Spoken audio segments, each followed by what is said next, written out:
और आइए अब आगे बढ़ते हैं, आपकी हेल्थ की बात करते हैं और अब आपको योगासन में दिखाएंगे शलभासन आप कैसे कर सकते हैं। तो सबसे पहला आसन जो हम शलभासन करेंगे। अब शलभासन भी हम इजी वे से सीखेंगे, बिकॉज जिनकी कमर में दर्द है वो पैर को पूरा ऊपर तक लिफ्ट नहीं कर सकते हैं, तो उनके लिए भी क्या है, आप अपने दाएं पैर को उठाएंगे, ज़्यादा ऊपर नहीं उठाना है, बस इतना ही ऊपर उठाना है। श्वास भरते हुए ऊपर, श्वास छोड़ते हुए ज़मीन पे। अब इस प्रक्रिया को भी आपने कम से कम 10 बार करना है। अब ध्यान रहे, जब इस प्रक्रिया को आप करेंगे तो आपका जो ये बटक वाला पोर्शन है ये इस तरफ गिरना नहीं चाहिए। जैसे कि मैं अगर आपको गलत करके दिखाऊं तो ये इस तरीके से ये टर्न नहीं होना चाहिए। आपके जो दोनों पेल्विक रीजन, दोनों बटक से वो एक लाइन में, ऊपर और नीचे। जितने में आपके बटक दोनों लाइन में रहे उतना ही पैर को ऊपर उठाना है, उसके आगे नहीं उठाना है। तो 10 बार एक पैर से करने के बाद अब हम दूसरे पैर से अभ्यास शुरू करेंगे। श्वास भरते हुए ऊपर, श्वास छोड़ते हुए नीचे।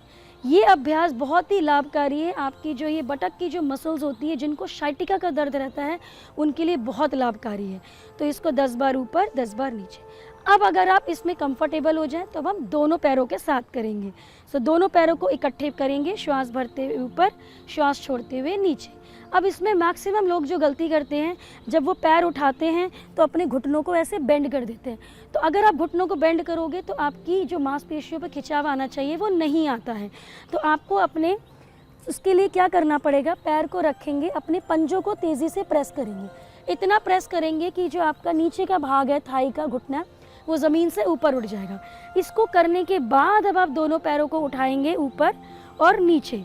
तो इससे आपका जो घुटना है वो बेंड नहीं होगा और जिस मांसपेशी पे स्ट्रेच आना चाहिए वो अच्छे से आएगा। इसको भी आपने 10 बार करना है। अगला अभ्यास है पेट का अभ्यास। तो उसके लिए हम पहले कमर के बल लेट जाएंगे। हम करने वाले हैं नौका आसन, सुपाइन नौका आसन। अब जिनकी कमर में दर्द है वो अपने पैरों को ज़्यादा ऊपर नहीं उठा सकते हैं और ना ही उठाना है। तो आपको अपने पैरों को ज़मीन से सिर्फ 20 डिग्री लिफ्ट करना है। तो सबसे पहले अपने दाएं पैर को 20 डिग्री लिफ्ट करेंगे। अब यहीं पे ही आपको श्वास भरते हुए पैर को ऊपर उठाना है, श्वास छोड़ते हुए पैर को ज़मीन पे टच करना है। फिर श्वास भरते हुए ऊपर उसी पैर से करेंगे और फिर श्वास छोड़ते हुए नीचे। इस प्रक्रिया को कम से कम आपने 10 बार करना है। तो आप महसूस करेंगे कि जब आप इसको हल्का हल्का कर रहे हैं तो आपके पेट पे हल्का हल्का खिंचाव महसूस होगा।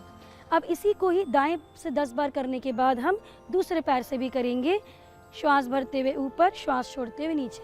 ध्यान रहे, जिनको कमर का दर्द है वो पैर को इससे ज़्यादा ऊपर नहीं लेके जाएं, क्योंकि अगर वो इससे ऊपर लेके जाएंगे तो उनके कमर पे प्रेशर पड़ेगा।